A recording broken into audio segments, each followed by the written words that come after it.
I've been taking pictures when I was very young, I think. I don't remember what age. I started by painting and drawing. And for me, photography was a mean of drawing, and that's all. Immediate sketch, done with intuition, and you can't correct it. If you have to correct it, it's the next picture. But life is very fluid. Well, sometimes the pictures disappeared, and there's nothing you can do. You can't tell the person, oh, please smile again, do that gesture again. Life is once, forever. I'm not interested in documenting. Documenting is extremely dull, and journalism, I'm a very bad reporter and a photojournalist. Capa told me, when I had an exhibition at the Museum of Modern Art in 1946, he said, Henri, be very careful. You mustn't have a label of a surrealist photographer. All my training was surrealism. I still feel very close to a surrealist. But he said, if you're labeled as a surrealist photographer, you won't go any further, you won't have an assignment, and you're going to be like a hothouse plant. Just forget it, do whatever you like, but the label should be photojournalist. And Capa was extremely sound. So I never mentioned surrealism, that's my private affair. And what I want, what I'm looking for, that's my business. And I'm not a reporter. It's accidentally, it's on the side.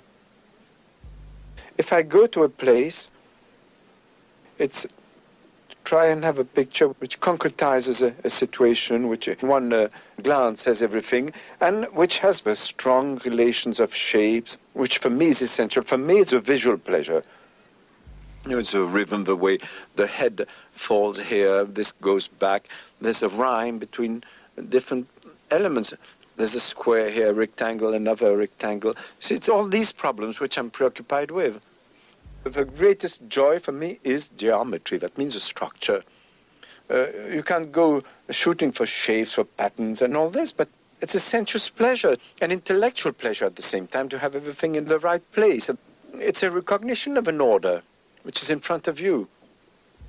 Like on this picture, the portrait of a grandmother and the little girl, it's all these relations of curves, of design, of lines.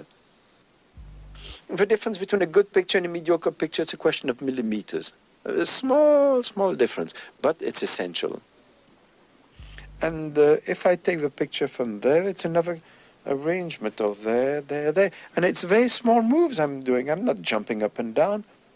It's a relation between your nose, your eyes, the window behind. And that's my pleasure, to establish these relations. And sometimes there's no picture. All right, there's no picture. Photojournalism. It's a way of noting. Well, some journalists are wonderful writers and others are just putting facts one after the other. And facts are not interesting. Facts are not interesting. It's a point of view on facts which is important. And in photography, it is the evocation. If you evoke, comment ça se dit, évoquer. I don't know, some photographs, it's like a Chekhov story or a Maupassant story. It's a quick thing and there's a whole world in it. Photographs I care for, it's a photograph that you can look more than 2 minutes, but it's extremely long. But a photograph you can look at over and over again, not many. The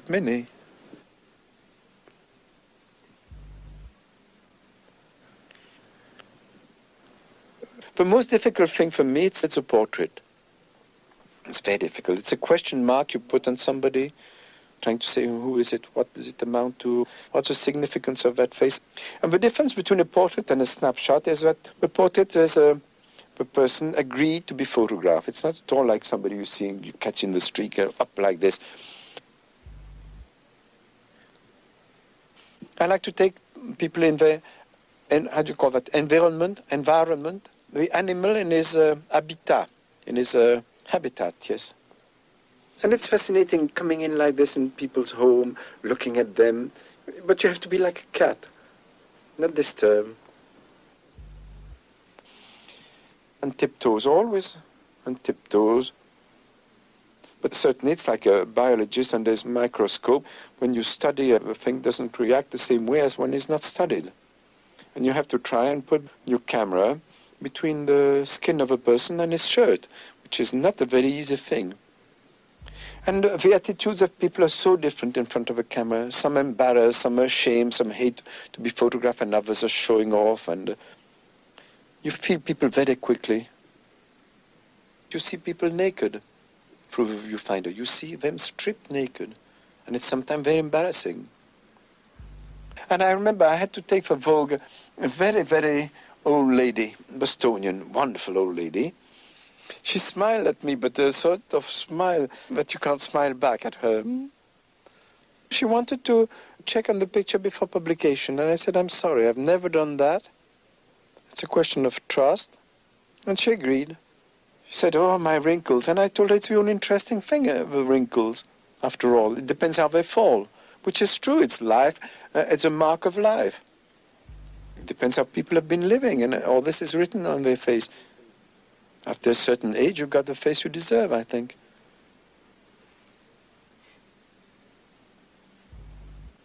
Usually, when taking a portrait, I feel like putting a few questions just to get a reaction of a person, talking as little as possible. But still, you must establish a contact of some sort. Whereas with Ezra Pound, I stood in front of him for maybe an hour and a half.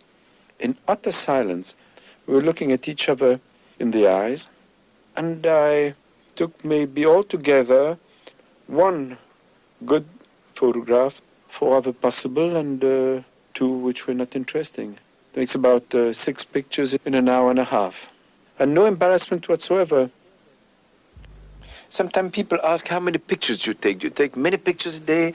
How is it? Well, there's no rule. Sometimes, like in this picture in Greece, well, I saw the frame of the whole thing, and I waited for somebody to pass. And I snapped 2 pictures. One was an Orthodox priest with his cylinder hat, and the little girl. Well, the little girl was exactly the thing in relation with the other shapes, whereas him, it was something clumsy. It was another conception. And sometimes there's not a second choice, because the people are gone. That's why it develops a great anxiety, this profession. Because you're always waiting, what's going to happen? What? It's what? Yes, like this. It's all the time. You're shooting, you say yes, maybe yes. But you shouldn't overshoot. It's like overeating, overdrinking. You have to eat, you have to drink, but over is too much. Because by the time you press, you arm the shutter once more, and maybe the picture was in between. It's a fraction of a second. It's an instinct. In photography, you've got to be quick. Like an animal on a prey. Like this, you grasp it and take it, and people don't notice that you've taken it. But it's a question of awareness. Everything in your body is there. That's beautiful. For me, it's a physical pleasure, photography. It doesn't take much brains. It doesn't take any brains. It takes sensitivity, a finger, and 2 legs. But it's beautiful when you feel that your body is working, that all like this, full of air and in contact with nature and so on. It's beautiful. Boom, got it. You see? I'm extremely impulsive, terribly. It's really a pain in the neck for my friends and family. I'm a bunch of nerves, but I take advantage of it in photography. I never think. I act quick, like this, and you have to forget yourself. You have to be yourself, and you have to forget yourself, so that the image comes much stronger of what you want and what you see, if you get involved completely in what you're doing, and not thinking. Ideas are very dangerous. You must think all the time, but when you're photographing, you're not trying to push a point, to explain something, or prove something. You don't prove anything. It comes by itself. The first impression is essential. The first glance, the shock, the surprise, it jumps at you. You nourish it by your own life, by your taste, the intellectual luggage that you carry.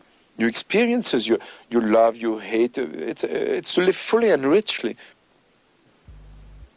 And poetry is the essence of everything. It's 2 elements which are suddenly in conflict and there's a spark between two elements. But it's given very seldom, and you can't look for it. It's like if you look for inspiration. No thing comes, and it's by enriching yourself and living. Say, I'll wait for the top pictures, for great pictures. Well, it's seldom you make a great picture. You have to milk the cow quite a lot and get plenty of milk to make a little cheese. I don't know what it means to be dramatically new. There's no new ideas in the world. There's only a new arrangement of things. Everything is new, every minute is new. That means re-examining. Life changes every minute. The world is being created every minute, and the world is falling to pieces every minute. Death is present everywhere, as soon as we're born. And it is a very beautiful thing, the tragic, comment ça dit, le tragique de la vie, what is tragic in life. Because there's always two poles, and one cannot exist without the other one. So these tensions I'm always moved by. This picture I like in a way. I was driving in Greece, in the mountains in the north. There was a child on the road. He was keeping goats. I don't know, I waved or something, and suddenly he started walking on his hands. There was such an exaltation, such a joy in that barren country, that dust road. I like English people very much. And it's the most exotic country for a Frenchman. It's the biggest difference. It's go to England, see English people even now. How can I say politely? When I'm in England, I feel like I'm sitting in a very comfortable armchair, and I'm looking at the stage and all these actors. I can applaud them, but I've got this set of rules, wonderful, but I'm not supposed to step in and jump on the stage and play with them. You see? It's like this. You look at the play, and you shouldn't applaud too loud, and I enjoyed it tremendously. I think everything is interesting if you're scratched, but at the same time you can't just photograph everything you see. There's some places where the pulse beats more, and others, after the war, I don't know, but I had a feeling that going to colonial countries was important. What changes are going to take place there? That's why I spent 3 years in the Far East. I was in India just at the death of Gandhi, after the partition between India and Pakistan. And it's to be present when there's a change of situation, when there's the most tension. And I've been living in India for about a year, even more. And problem of demography, immensity of space, of people, preoccupied me very much. I like to live in a place. I don't like to go for short. Rodin said something, what is made with time, time respects it, or something like this. I spent in China the last 6 months of the Kuomintang regime. I watched it falling to pieces. And I was there when the communists arrived. I stayed there another 6 months. The Chinese have always been between a chaotic and a stern and puritanical regime. Through centuries it has been from one to the other. I was very lucky to be just at that change. A tradition, and what remains of a tradition, and at the same time, what is a revolutionary attitude and another conception of man.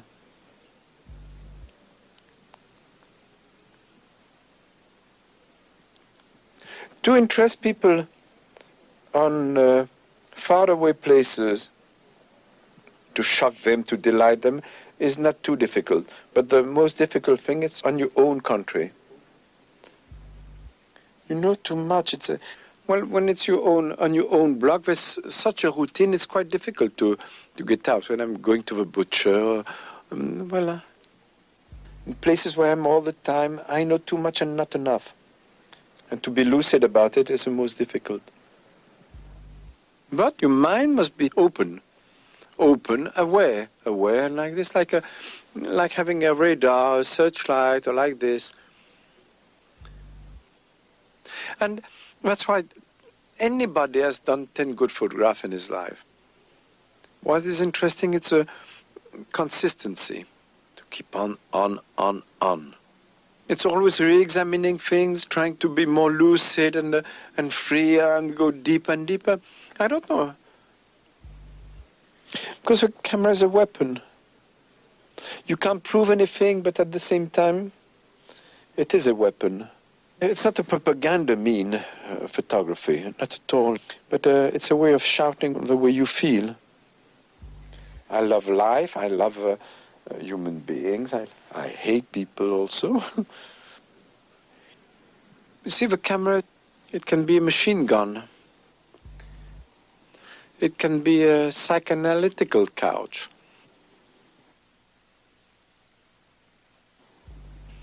It can be a warm kiss.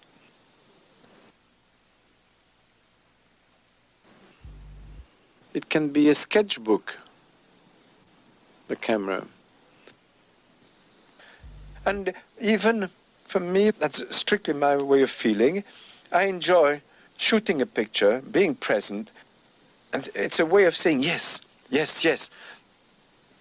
It's like the last 3 words of Ulysses of Joyce, which is one of the tremendous works which have ever been written. It's yes, yes, yes. And photography, it's like that. It's yes, yes, yes. And there's no maybe. All the maybes, you should go to the trash.